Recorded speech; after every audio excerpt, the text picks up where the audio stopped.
सुनो ना, अब हम यहाँ पे शिफ्ट हो गए हैं तो मम्मी को भी यहीं पे बुला लेते हैं। वैसे भी आप पूरा दिन ऑफिस में होते हैं, मैं क्या क्या करूँगी यहाँ पे। मम्मी अकेली होती ज़्यादातर, तो वो भी मेरे साथ आ जाएंगी। मेगा ये क्या बात हुई यार, तुम्हारी जिद की वजह से तो हम घर वालों से अलग होकर यहाँ शिफ्ट हुए थे। तुम्हें प्रिवेसी चाहिए थी ना, जो जॉइंट फैमिली में रह के नहीं मिल पा रही थी। अब तुम अपनी मम्मी को भी यहाँ बुला लोगी, बात तो वही होगी ना यार। तुम्हें हमारे लिए स्पेस और प्रिवेसी चाहिए थी, इसीलिए तो हमने यहाँ रहना शुरू किया था। हाँ, पर मम्मी आ जाएंगी तो मेरे काम में भी हेल्प हो जाया करेगी ना। पर यार तुम्हारे मम्मी के इंटरफेयर से मुझे बहुत दिक्कत होती है मेगा। इतना मेरी फैमिली से कोई इंटरफेयर नहीं करता जितना तुम्हारी मम्मी करने लग जाती है। आप चिंता मत करो, मैं उनको पूरी तरह से समझाऊंगी। ठीक है।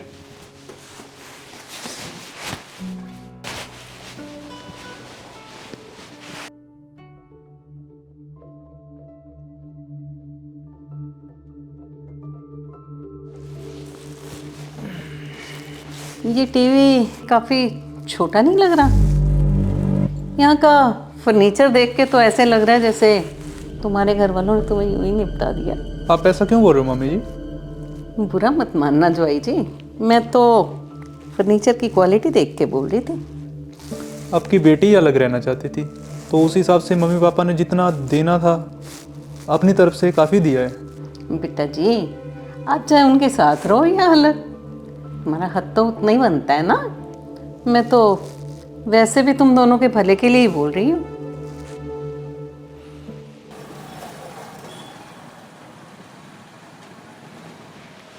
आ गए आप? हाँ यार, वो थक गया हूँ, पानी दे दो प्लीज़।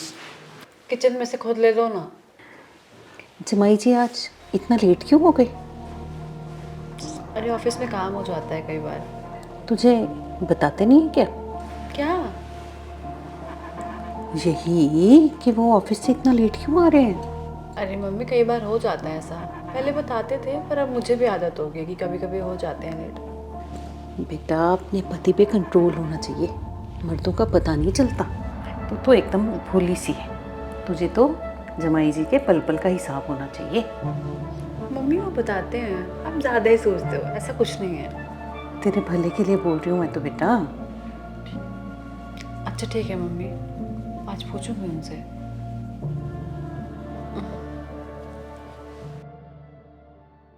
मेघा, परसों मम्मी पापा ने घर बुलाया है और घर में गृहदोष के लिए पूजा रखवाई है।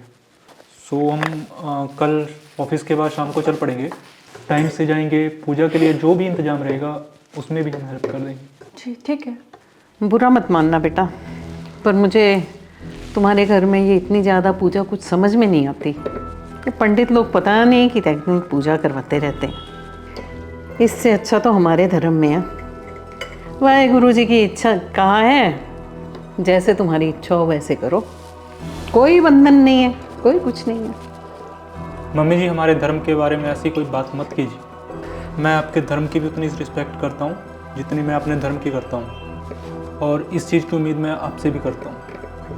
मेघा और मुझ में इस बात की अंडरस्टैंडिंग हमेशा से रही है। मम्मी जी, आप ऐसे क्यों रिएक्ट कर रहे हैं? मम्मी ने ऐसा भी क्या कह दिया? वो तो कैजुअली बोल रही हैं। मेघा, मैं किसी की मान्यताओं पे कमेंट नहीं करता, तो मम्मी जी से भी बोलो कि प्लीज़ अपनी बातों का कुछ ख्याल रखें। आप भी कार में इतना रिएक्ट कर रहे हैं। अच्छा ठीक है, मैं ऑफिस जा रहा हूँ। मम्मा इनकी तरफ से सॉरी है। देखा, मैं तुझे बोलती थी ना अपने धर्म में शादी करने के लिए। वो हर्षदीप कितना अच्छा था तेरे लिए। मम्मा छोड़िए ना, अब वो बात करके कोई फ़ायदा नहीं है। और हिंदू और सिख धर्म में इतना भी डिफरेंस नहीं है, एक दूसरे से जुड़े हुए तो हैं। अभी तुझे कुछ नहीं पता बेटा, तू बहुत भोली है।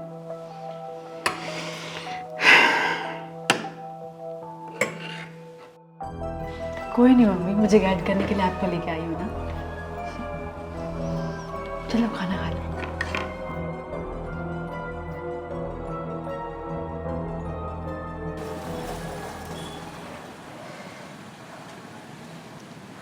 चलो, पूजा का फंक्शन तो ठीक हो गया। हाँ मेघा सुन, हाँ वो फंक्शन में तेरी जेठानी थी ना, हाँ, कितना सबसे आगे आगे होके सबका दिल जीतने की कोशिश कर रही थी। मुझे तो लगता है वो इसी तरह से उनका दिल जीत के सारी प्रॉपर्टी अपने नाम लगवा लेगी। तुझे नहीं कुछ मिलने वाला। नहीं मम्मी, ऐसी तो कोई बात नहीं है। ये घर भी तो मम्मी पापा ने दिया है। और वैसे भी राघव अच्छी जॉब करते हैं, अच्छा खासा कमा लेते हैं। और आपको पता है जेठ जी उतना नहीं कमाते हैं, तो कोई बात नहीं। तू सच में बहुत भोली है। तुम्हारे जेठ को सारी प्रॉपर्टी और तुम्हें सिर्फ ये घर। तुम्हारा जेठ कुछ कमाते हैं या नहीं कमाते, लेकिन माँ बाप की प्रॉपर्टी में तुम दोनों का बराबर का हिस्सा है बेटा।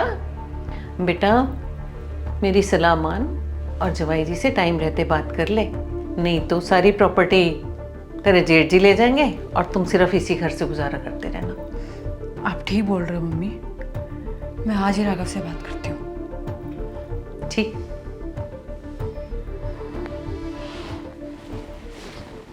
राघव, मुझे आपसे कुछ बात करनी है। आप अपनी मम्मी पापा से बात कर लीजिए ना कि जायदाद का बंटवारा दोनों बच्चों में बराबर बराबर कर दे। ये क्या बोल रही हो तुम? और ये ज़मीन बंटवारा ये सब तुम्हारे दिमाग में कौन भर रहा है? इसमें भरने वाली कौन सी बात है? ठीक ही तो बोल रही हूँ मैं। मुझे पता है ये सब बातें तुम्हारे दिमाग में कौन डाल रहा है। ये तुम्हारे दिमाग की उपज नहीं है।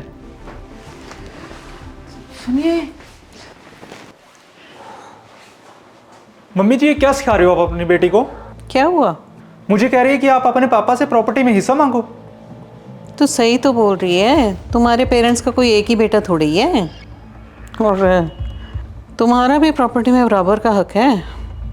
और तुम्हारे भाई भाभी को देखकर लगता नहीं है वो तुम्हें कुछ देना चाहते हैं, इसलिए मैं तुमसे कह रही हूँ कि टाइम से मांग लो। मैं तो तुम दोनों की भलाई के लिए बोल रही हूँ बेटा। मम्मी जी बस बहुत हुआ। आप हमारे फैमिली के मैटर से जितना दूर हो सकता है उतना दूर रहिए। एक तो आपकी बेटी की खुशी के लिए मैंने अपने घर वालों से दूर रहने का फैसला किया, वो भी मुझे पता है उसका अपना डिसीजन नहीं था, और वो भी उसको आपने ही कहा है। मेरे मम्मी पापा ने फिर भी हमें सपोर्ट करने के लिए नया घर खरीद के दिया जिसमें हम रह रहे हैं। और मेरा भाई सारा घर संभालता है, मेरे मम्मी पापा के साथ रहता है, उनको सपोर्ट करता है। कहाँ आपको अपनी बेटी को ये सिखाना चाहिए कि अपने ससुराल में रहे, और आप उसको उल्टी शिक्षा दे रहे हो। वैसे ही आपने मुझे मेरे घर वालों से दूर कर दिया है, और अब मैं उनसे मेरी प्रॉपर्टी का हिस्सा मांगूं? क्या हिस्सा चाहिए आपको उसमें से? जिस खेत में खेती करके मेरा भाई पूरा परिवार चलाता है वो खेत चाहिए आपको? वो हिस्सा चाहिए आपको? आपकी बेटी जाके वहाँ पे खेती करेगी लगता है आपको? अपनी बेटी से पूछिए क्या वो मेरी माँ बाप की सेवा करने के लिए तैयार है? अगर है तो आज ही हम घर चलते हैं। खेती तो नहीं होगी मम्मी, आप ही बोले ना। हमें हमारा घर किस तरह से चलाना है आप उसमें दखल अंदाजी ना करें तो बेटर रहेगा मम्मी जी, नहीं तो मुझे कोई कदम उठाना पड़ेगा जो कि आपकी बेटी की फ्रीडम के लिए सही नहीं होगा।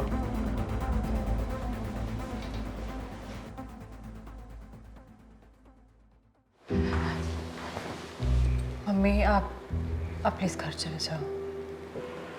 ठीक है बेटा, मुझे भी लगता है मेरा घर जाना ही ठीक है। बिना मतलब मेरी वजह से तुम दोनों के बीच में कोई दरार पैदा हो मैं बर्दाश्त नहीं कर पाऊँगी।